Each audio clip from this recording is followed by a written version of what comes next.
today's fast-moving world, reinvention is no longer an option. It's survival.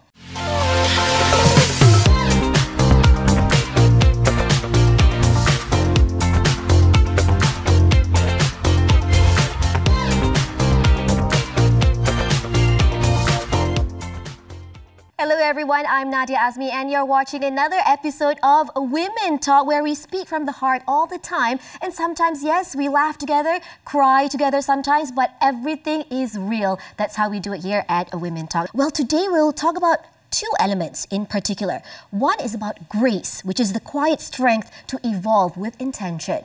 And also about grit, the courage to rise, shift, and show up again and again. So in today's episode, it's about women flipping the script, rewriting the plot. It's about you becoming a better version of yourself. Now we have two amazing guests in the studio. On my left is Selena Yeop Jr. She is a PR and media strategist who has been a bold name in business and fashion. And I can see that. I can feel the fashion radiating in the set today. Thank you for being here, Selena. Yes, exactly, with good intentions.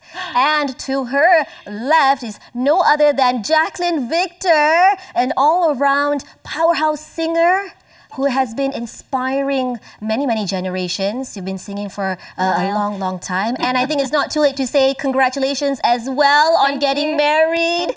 We're so happy for you, and we're so happy that you're able to join us today. Thank you to Jacqueline and also Selena. Now we are talking about reinvention, reinventing ourselves. Let's get a little personal in my first question. I want to know, how did you feel, or did something happen in your life, something pivotal, something very significant that made you want to change? Jacqueline, can I start with you? Okay, I think becoming a mother was a very big shift in my life. I think the pandemic, age, maturity, that's just, I can't like specifically put my finger on one thing to say this is the thing that made me shift. I think it's just a time in my life where I'm able to look at everything and make choices based on the circumstances around me. So big shift was the pandemic. I think it affected not just me but the whole world. Exactly, yeah. Where you just need to adapt and you need to, step. We've seen you sing in the public eye for many years already, and we've seen your transformation as well as an artist. How was that? For me, so I used to be one of those singers who just, in Malay they say, minah turut. Like I would just, everything is like, okay, you tell me what to do, I'm just gonna execute back in the for day. you. So because I didn't have the confidence, I didn't have the maturity, I didn't have knowledge, not even the basic. I only knew that I love to sing, and therefore whatever is thrown my way, I would say, okay, I'm just going to do it as best as I can in the way that I know how to. But throughout the years, so it'll be 21 years since winning Malaysian Idol. Congratulations on that as well. Thank you. So 21 years since winning Malaysian Idol, and when I look back at my journey as an artist, I can already see where I have really shifted as well. So with the latest album that I just put out, I'm plugging it in, called Glorious. I really had more, and because of the industry that I'm in, it's a very creative industry. There's no, you can't put a full stop to something. So I really found myself throwing myself into the whole process. Very inspirational. So my music has changed drastically.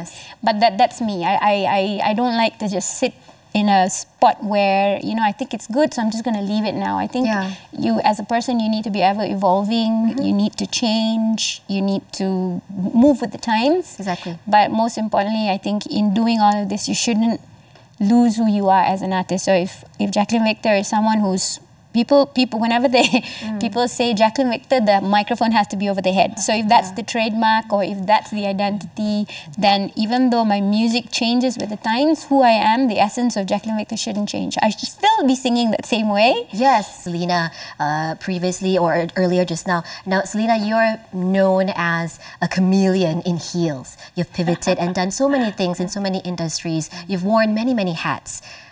What made you decide to do that? Life presented me with that opportunity. Basically, I own a a PR company. Yeah. All right. I mean, I'm quite out there as a PR person. Nobody's shrinking anymore like before. Yeah. I don't believe. I mean, the mayor of Kuala Lumpur is a female.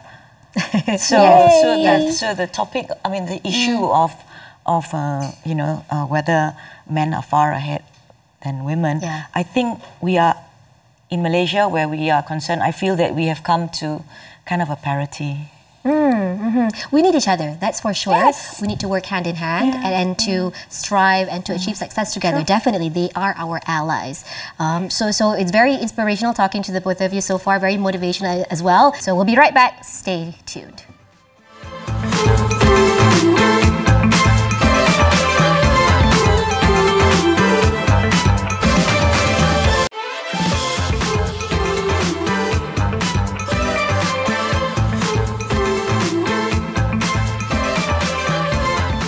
Welcome back on Women Talk, where we are talking about women reinventing themselves, doing it for themselves. And today we are with two women who have thrived from making big changes. Let's talk about identity now, Selena. We've built, or you yourself, you've built brands. You're an icon in the fashion industry in Malaysia. You've crafted images, and not just for others, but for yourself, actually. How do you balance personal identity with public perception? In every area, we do walk that tightrope. That tightrope of separating public perception, personal identity, as you said. And because I'm in the business of doing this for people, I mean for personalities, individuals, as well as for companies, so I would say that I do know what I do not want to be, meaning I do not want to be nasty. I do not want to be ugly. I do not want to be vicious. But I do know what I want to be, so my profile will be crafted according to what I want to be. Okay. So that is how I manage, the difference. So what I want to be is compassionate, to be kind, to be generous. So this is what I want to be. So how do I manage this public and personal? Is based on these two guidelines, what I don't want to be and what I want to be. Jacqueline, you mentioned earlier when you just started your career in this music industry, you menturuti segala perintah, right? Everything that you were told, you did. You just wanted to sing. That's all that you had in your mind at that time. So, for a lot of us, we know you as a gamilang girl. And that's from years ago. You've grown from that. You've evolved, obviously, and you've achieved many milestones. And your story has changed. Your narrative has changed as well as a person. Guilty people pleaser. I really have a problem if I'm in the room with someone and I sense this energy where for whatever reason this person's giving me negativity or like you don't feel that now, right? The room. No, right? No. Just wanted to make sure. We're both suddenly like... No. As in, I like people to like me. Oh. I don't know if that's a good thing. So I get really affected if I'm speaking to someone and because I am that person. I want to be kind. I want to be gracious. I want to be all those good things. Yes. Thank you. But when I don't get it back, like the person doesn't reciprocate. Said that correctly. Yes, you did. Then I'm very affected. So that's not a good thing, I think. But coming back to what you were saying, like people want. I don't think I've changed that much. I think I've come to terms with the change. So I make all these changes. I don't plan them. So you embrace them. I embrace them. So I find myself in a situation, I don't whinge about it, I don't fuss about it, I try to find my way through it. You see? So that takes a bit of, I don't know, again, I think it just comes down to being older, more mature. So I think I don't get that as much, and I have a great bunch of people around me That's great. who are That very helps. supportive, who keep me grounded. Not that I ever get off the ground, but who remind me, like I mean, I'm only human. Sometimes, it gets the best of me, lah. It's not easy. Yeah, I mean, especially being a big star. Yeah, you're in the public eye. You're in a time where everybody has an opinion that needs to be put out there, whether it's going to impact the person in a positive way or not. It's like people just want to say something because they can, and I need to face that. So it affects me when I read something. Back in the day, even more so. Now I'm like, okay lah, suka hati kau lah. That's a good attitude. No, because if you want to read into everything that everyone says, that's really going to mess you up. So you need to take the good. If it's bad but constructive, take it. We will be right back after this, so don't go away.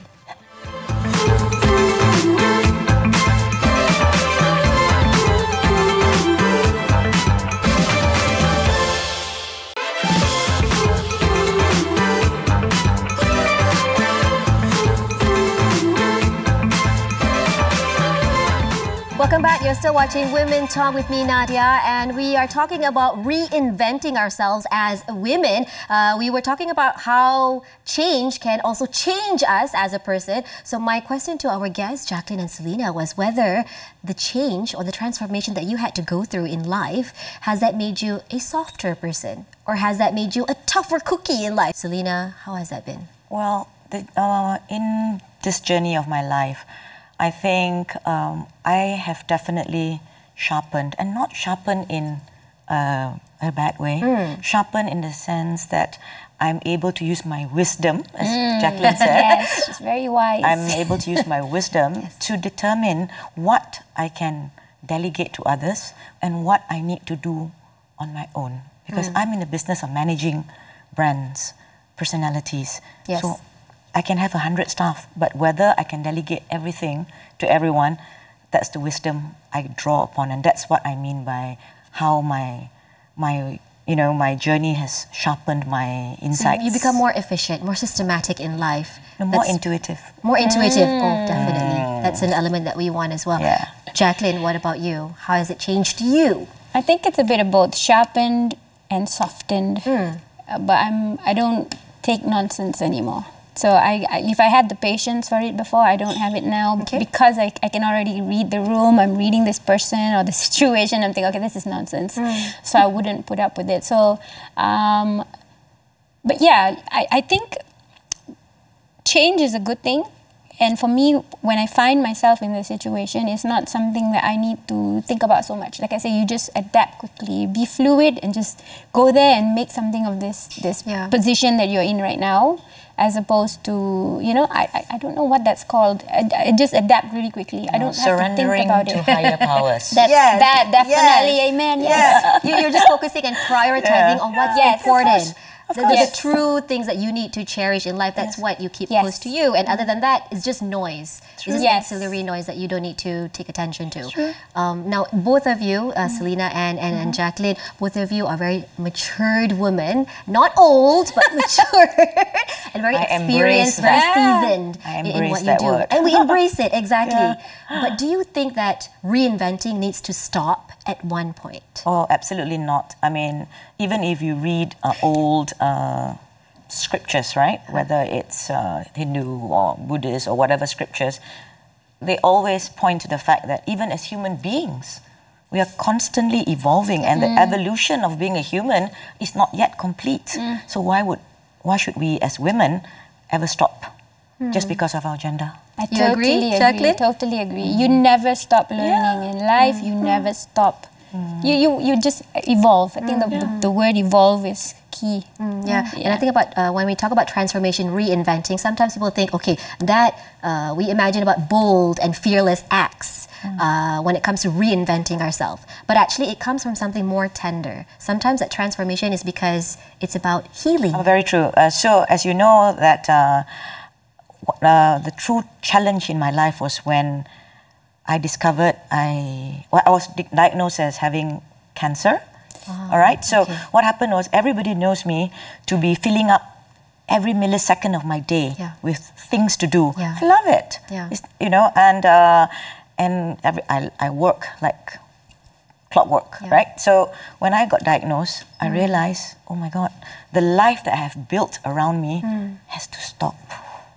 How do I live? I have to battle cancer. I have to live. So then I realized it's all about reprioritizing. And along that comes the right reinvention of yourself. There you go. Yes. Again, you become more intuitive in what you do. Yes. So whatever comes your way, whatever obstacles or challenges, life challenges, you can handle it It's better. the flow. It's the flow and ebb of life. Yeah.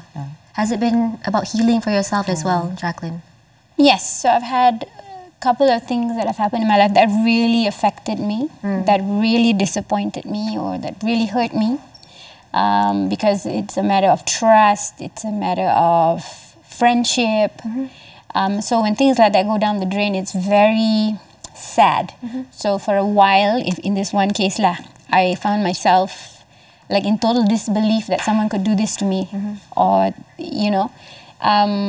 but again, you just learn from that situation, and it really I think how I've evolved as a person as well. If I was much younger, I think I would have been maybe cussing people out or whatever. But you get to a point where it's a shame, but you learn to just okay lah, tolak tepi, go.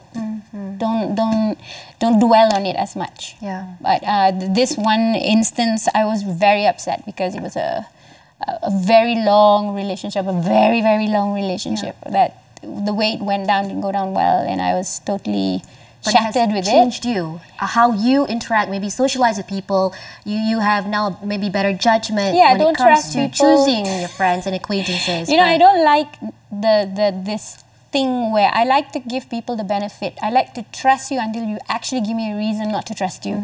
I like to think the best of you until you actually give me. Sometimes that's not a good thing. I like to look at someone and think, oh, I really like this person, and then this person does something bad to me, and I'm like, oh wow, I didn't see that coming. But that's me. That's who I am. That's what I want to give that person. That chance to show me who you are. And I hope you don't prove me wrong, kind of thing. Now, the conversation we're having now, it's easier said than done. You plan your life, you do what you want, you stay true to yourself. But sometimes that road ahead is blurry, or the ambition that we want to achieve, we can't really see it, we can't really visualize it. So how do you stay anchored and grounded, or how do you find what is it that you want?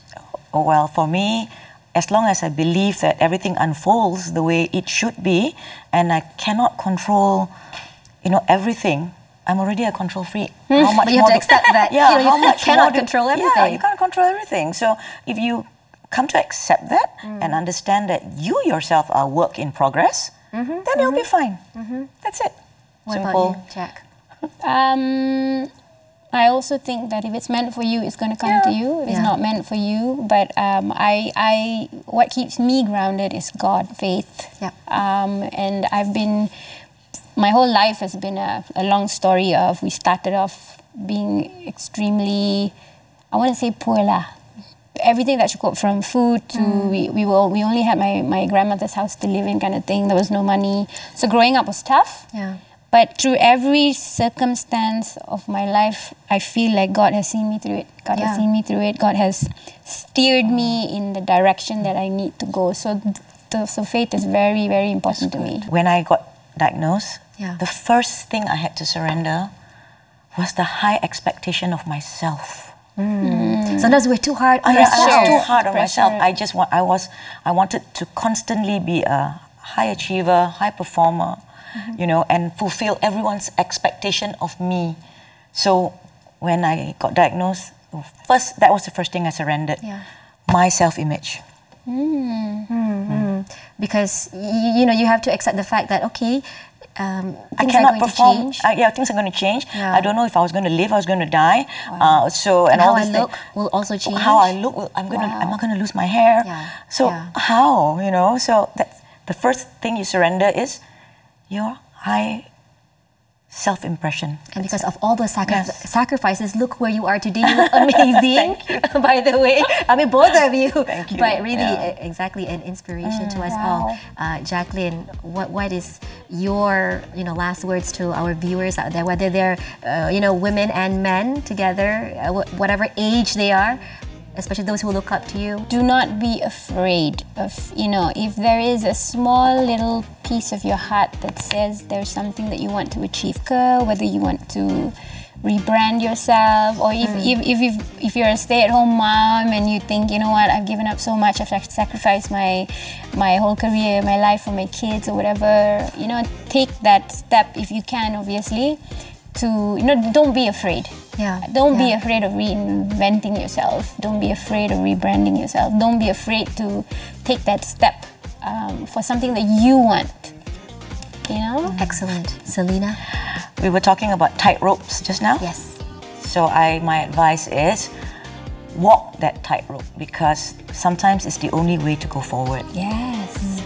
Thank you very much. Wise. Indeed, it is. Thank you very much to Jacqueline and Selena for sharing your incredible stories of transformation. Now, reinvention isn't just about erasing your past. That's not what it's about. It's actually about expanding and deepening who you are, your identity. So we need to spread the word out there that it is possible for you to reinvent yourself, to transform, to become a better version of yourself. Oh, yeah.